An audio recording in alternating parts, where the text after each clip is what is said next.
തിരുവനന്തപുരം നഗരത്തിൽ വിവിധയിടങ്ങളിൽ ജലവിതരണം മുടങ്ങുമെന്നറിയിപ്പ്. വഴുതക്കാട്, ഇടപ്പഴിഞ്ഞ്, മേട്ടിക്കട, തൈക്കാട്, വലിയശാല എന്നിവിടങ്ങളാണ് ജലവിതരണം തടസ്സപ്പെടുക. വിശദാംശങ്ങളുമായി ഇപ്പോൾ ഹരികൃഷ്ണൻ ചേരുന്നുണ്ട് തിരുവനന്തപുരത്ത് നിന്ന്. ഹരികൃഷ്ണൻ, വിവരങ്ങൾ എന്തൊക്കെയാണ്?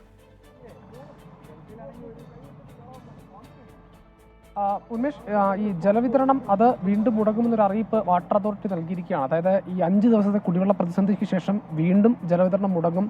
നാളെ രാവിലെ 10 മണി മുതൽ 12 മണി വരെ ഈ ആൽത്തറ മേട്ടുക്കട റോഡിലാണ് ഈ ജലവിതരണം മുടങ്ങുമെന്നുള്ള ഒരു അറിയിപ്പാണ് ഇപ്പോൾ വാട്ടർ അതോറിറ്റി നൽകിയിരിക്കുന്നത്. ഞാൻ ഈ നിൽക്കുന്ന സ്ഥലമാണ് ഈ ആൽത്തറ മേട്ടുക്കട റോഡ് എന്ന് പറയുന്നത്. ഇവിടെ നാളെ രാവിലെ മുടങ്ങുമെന്നാണ് അറിയിച്ചിരുന്നത്. ഈ സ്മാർട്ട് സിറ്റി പദ്ധതികളുമായി ബന്ധപ്പെട്ട ജോലികളാണ് ഇവിടെ പുരോഗമിച്ചുകൊണ്ടിരിക്കുന്നത്. പക്ഷേ വാട്ടർ അതോറിറ്റി അങ്ങനെ അറിയിച്ചെങ്കിലും ഇന്ന് വൈകുന്നേരം തന്നെ, അതായത് ഇന്ന് വൈകിട്ട് ഈ സ്മാർട്ട് സിറ്റി പദ്ധതികളുമായി ബന്ധപ്പെട്ട് ഇവിടെ പണി നടക്കുന്നതിനിടയിൽ തന്നെ ഈ പൈപ്പ് പൊട്ടുന്നൊരു സാഹചര്യം ഉണ്ടായി എന്നുള്ളതാണ്. ഈ പൈപ്പ് പൊട്ടി അതിൻ്റെ വാൽവ് അടച്ച് കുടിവെള്ളം ഇപ്പോൾ തന്നെ പ്രതിസന്ധിയിലായിരിക്കുകയാണ് എന്നുള്ളതാണ്. ഈ ഭാഗത്താണ് നാളെ വാട്ടർ അതോറിറ്റി ഇത്തരത്തിൽ കുടിവെള്ളം മുടങ്ങും എന്നൊരു അറിയിപ്പ് നൽകിയിട്ടുള്ളത്. ഇവിടെ മാത്രവുമല്ല, ഇതിന് ചുറ്റുപാടുമുള്ള പ്രദേശങ്ങളിലും കുടിവെള്ളം മുടങ്ങുമെന്ന് അറിയിപ്പ് നൽകിയിരിക്കുന്നത്. നമുക്കറിയാം, കഴിഞ്ഞ ദിവസങ്ങളിലൊക്കെ സമാനതകളില്ലാത്തൊരു ദുരിതം കണ്ടതാണ് ഈ തിരുവനന്തപുരം നഗരം. തിരുവനന്തപുരത്ത് ആ വലിയ രീതിയിലുള്ളൊരു പ്രതിസന്ധി ഉണ്ടായിട്ടുണ്ട് എന്നുള്ളതാണ്. ഇപ്പോൾ വീണ്ടും അത്തരത്തിലൊരു പ്രശ്നം ഉണ്ടാകുന്നു എന്നുള്ളതാണ്. അതായത് ഇതിൽ ഈ പ്രദേശങ്ങളിലൊക്കെ കുടിവെള്ളം 2 മണിക്കൂറത്തേക്ക് മുടങ്ങുമെന്ന് അറിയിപ്പ് വന്നു. അറിയിപ്പ് വന്നതിന് പിന്നാലെ തന്നെ ഈ ഭാഗങ്ങളിൽ